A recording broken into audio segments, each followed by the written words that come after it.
Hey, just a quick little update on the car.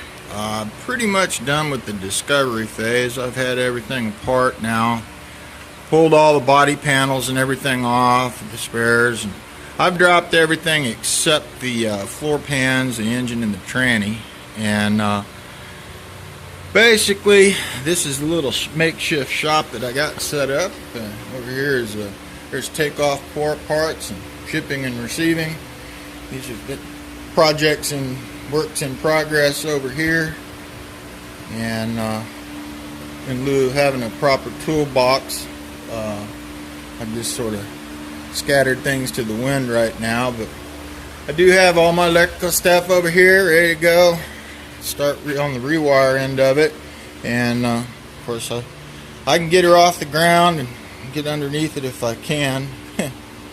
But all my wash crap's over there. Like I said, I've had what I could clean. I have cleaned. Did find a few things. There was a little proportioning valve down underneath the steering box, the rack and pinion, which I didn't know that existed. And one of the benefits of taking shit apart. Other than that, I did find a lot of little things that I wasn't expecting. But that's always a plus. You never know, do you? First thing you do is you wash your car, and second thing you do is take it apart.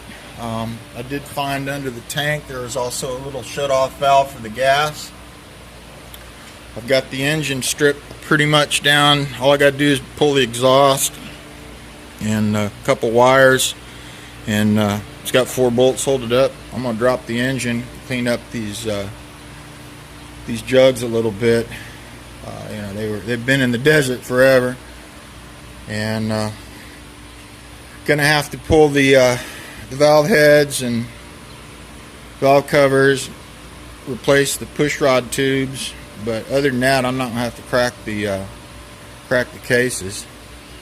But you can see a little better now. It's got dual pumps, dual fuel pumps. One is a backup. It's got the same thing, dual coils. One is a backup. It does have, which I hadn't noticed before, it does have braided oil lines going from the pump, and I'm going to go up to the filter. It's already there, and then I'm going to go ahead and replace, pull all these rubber lines and replace the rubber with stainless braid. Do my everything going up to the breather, and then everything going up to the cooling system. And then I'll go ahead and there's a short run from the fuel tank that I think I'll go ahead and do the line from the fuel tank to the carb, and just might as well do it right. The old breather box in there is what they call a log style, and it was actually a little dusty, so I've got it. Most of that stuff's going to come off again and get cleaned up on the inside and out. Other than that, that's pretty much where I'm at. Got a lot of fans running because it's awful hot out here, and of course I've got plenty of workspace back over in there because there's other projects involved in the project itself. So I'll get to that when I get to that. But anyway, yeah, that's where I'm at, and like I say, they've got better cars than I do, so I have to kind of keep my stuff over to the one bay. But during the day, I scatter stuff to the wind and tool around what little I can.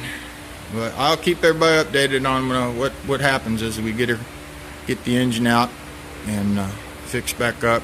I think my next step will be, I've got to pull some parts to have them sandblasted and a few tabs put on for some extra lighting and turn signals and whatnot.